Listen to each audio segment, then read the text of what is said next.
فإن أصدق الحديث كتاب الله وخير الهدي هدي محمد صلى الله عليه وسلم شر الأمور محدثاتها. Aming mga minamahal na kapatid, magulang sa pananampalatayang Islam, napapaloob sa buwan ng Dhul-Hijjah ang mga araw na walang kasing dakilang mga araw, kundi a'zamu ayyamid dunya, ang pinakadakilang mga araw na mayroon sa daigdig. Walang iba kundi ang unang 10 araw ng Dhul-Hijjah.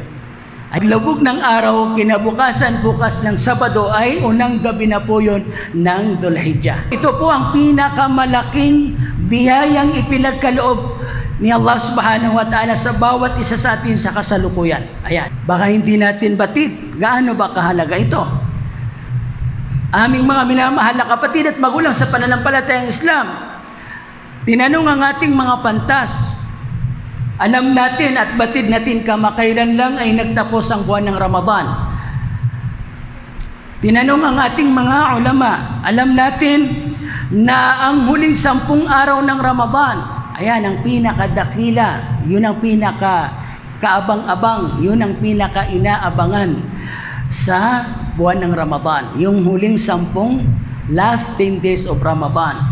Pero ipagtataka natin na itong 10 araw na huling 10 araw ng Ramadan ay mayroon pa palang mas dakila sa kanya. Walang iba kundi ang unang 10 araw ng Dhul-Hijjah. So baliktad sila. Huling 10 ng Ramadan, ang pinaka dakila sa mga araw ng Ramadan. Then, unang 10 araw ng Dhul-Hijjah, ang pinakadakila sa mga araw. Ngayon, dakila yung 10 huling araw ng Ramadan. Ngayon, dakila rin yung unang 10 araw ng Dhul-Hijjah. Ang tanong, alin ang mas dakila sa dalawa? So ang sagot ng ating mga pantas, mas dakila ang unang mga araw, 10 araw ng Dhul-Hijjah. Biruin nyo, sa araw pag sinabing araw ay hindi gabi. Magkaiba yung gabi at yung araw. So ibig sabihin, may kani-kanya silang kahigitan o kainaman sa bawat isa. Kung ang tanong ay ang araw, katulad ngayon, nasa araw tayo ngayon, ang sagot ng ating mga pantas, ang mga araw ng unang 10 araw ng Dhul-Hijjah ay mas dakila sa huling 10 araw ng Ramadan. Ayan. Ngunit kung ang pag-uusapan ay ang gabi, di hamak na mas dakila ang huling 10 gabi ng Ramadan. Bakit? Kasi napapaloob doon yung Laylatul Qadr. Napapaloob doon yung Laylatul Qadr. So lumalabas ngayon na mayroon silang kainaman sa isa't isa. Kung ang pag-usapan ay araw, mas mainam ang unang 10 araw na ito. Kung ang pag-usapan ay gabi, mas mainam ang huling gabi ng Ramadan. Aming mga minamahal na kapatid at magulang sa pananampalatayang Islam. Ano ho ang dalil na mas mainam ang unang 10 araw ng Dhul-Hijjah? Ano po ang sinabi ni Propeta Muhammad sallallahu alaihi wasallam? Ma min ayyamin, wala sa mga araw, al-amalu salihu fihinna, na ang paggawa ng mabuti doon. Ano yung gawaing mabuti? Yun ang unahin natin. Ano yung gawaing mabuti? Ang gawaing mabuti, ang pagsunod sa utos ni Allah, ang pag-iwas mula sa kanyang mga pinagbabawal. At ang pag-uutos nito at ang pagbabawal nito. Susundin mo ang inutos ni Allah at ipag-uutos mo din ito. Iiwasan mo ang mga pinagbabawal ni Allah at ipagbabawal mo din ito. Yun ang paggawa ng mabuti, aming mga minamahal na kapatid at magulang sa pananampalatayang Islam. Yung magagawa mo sa ori na yon, sa mabuti na yon, mamin ayamin, walang araw na magagawan mo ng mabuti. Ahabbu, ayan, ilallah, na mas minamahal ni Allah subhanahu wa ta'ala, mas kaibig-ibig kay Allah subhanahu wa ta'ala, minhu fi hadhihi al-ayyam al-ashr, na mahihigitan niya ang 10 araw na ito. At ang tinutukoy na 10 araw ay walang iba kundi ang unang 10 araw ng Dhul-Hijjah. Sa isang hadith ay ang sinabi ron, wala azka. Ibig sabihin, walang mas dalisay na gawain. Wala a'zam at walang mas dakila ajran, mas dakila ang gantimpala nito. Walang gawain na mas kaibig-ibig kay Allah, walang gawain na mas dakila ang gantimpala nito kay Allah subhanahu wa ta'ala, walang gawain na mas dalisay ito kay Allah subhanahu wa ta'ala kaysa sa mga gawaing mabuti na magagawa sa 10 araw na ito. Kaya halina't ito po yung napakalaking biyaya sa atin. Ano po ang gagawin natin dito? Fa'akthiru fihinna minat tahlil wat takbir wat tahmid. Magpadami kayo sa kanya ng pagbigkas ng la ilaha illallah, pagbigkas ng tahmid, alhamdulillah, pagbigkas ng takbir, Allahu Akbar, Allahu Akbar, Allahu Akbar, Allahu Akbar, la ilaha illallah, Allahu Akbar, Allahu Akbar, Allahu Akbar, walillahil hamd. Yun po yung takbir. Magpadami tayo sa pagsambit noon. Ayan, magpadami tayo sa pagsambit noon. Lalo na't para sa ating kaalaman na pagpasok po ng paglubog ng araw at pagpasok ng unang gabi ng Dhul-Hijjah, magsisimula na po yung tinatawag na at-takbir al-mutlaq. Ang alam lang natin sa tuwing Eid, hindi po.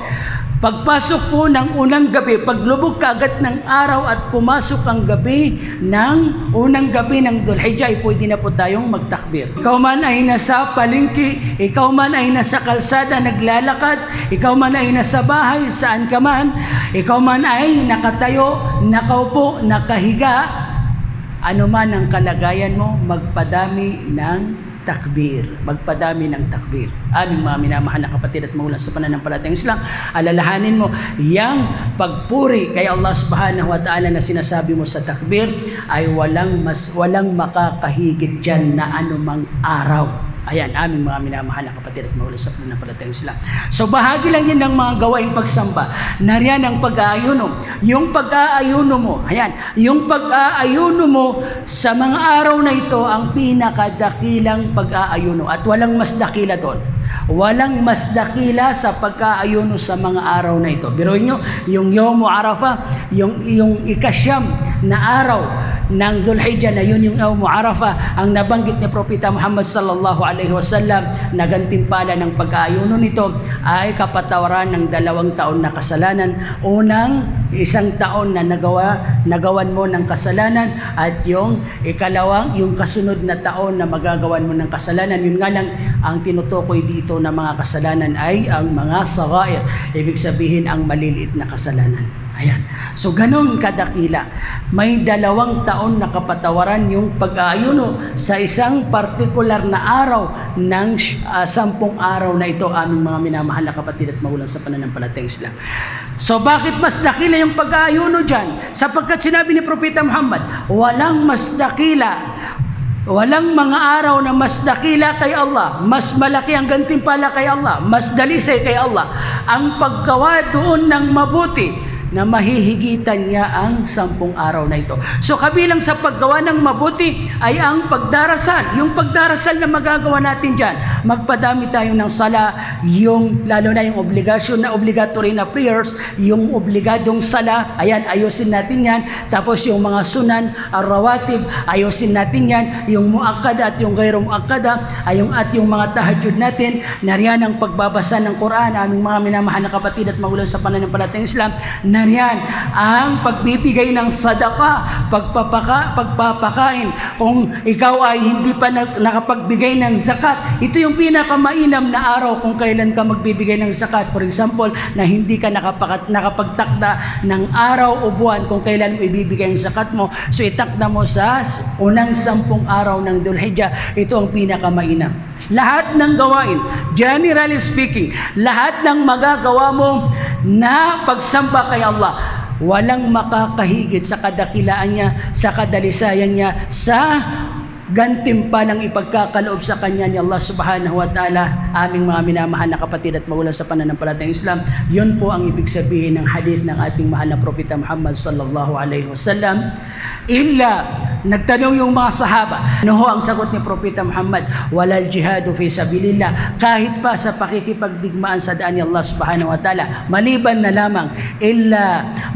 lamang yung tao, rajulun kharaja binafsihi wa mali, na siya'y lumabas at nakipagdigmaan sa daan ni Allah subhanahu wa ta'ala, na mismong siya ang gumawa nito at dinala niya ang kanyang kayamanan at walam yarji'u min dhalika bishay, at walang nakabalik sa ano pa man doon.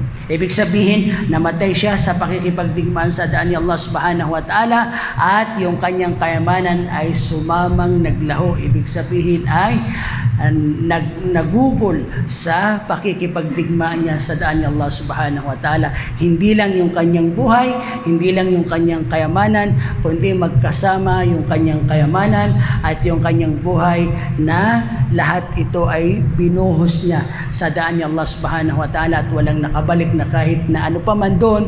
Yun ang hindi mahihigitan. Yun ang hindi mahihigitan ng paggawa ng mabuti dito sa 10 araw, unang 10 araw ng Dhul-Hijjah. Pero maliban doon sa ganong sitwasyon, aming mga minamahal na kapatid at magulang sa pananampalatayang Islam, ay wala ng anumang araw na mahihigitan niya sa kadakilaan, kadalisayan, laki ng gantimpala ng mga gawaing pagsamba na igagawa ni Allah subhanahu wa ta'ala. Mahihigitan niya ang mga araw na ito na paparating. Kaya nga sinabi natin, ito ang pinakadakila at pinakamalaking biyaya sa atin ni Allah subhanahu wa ta'ala sa kasalukuyan.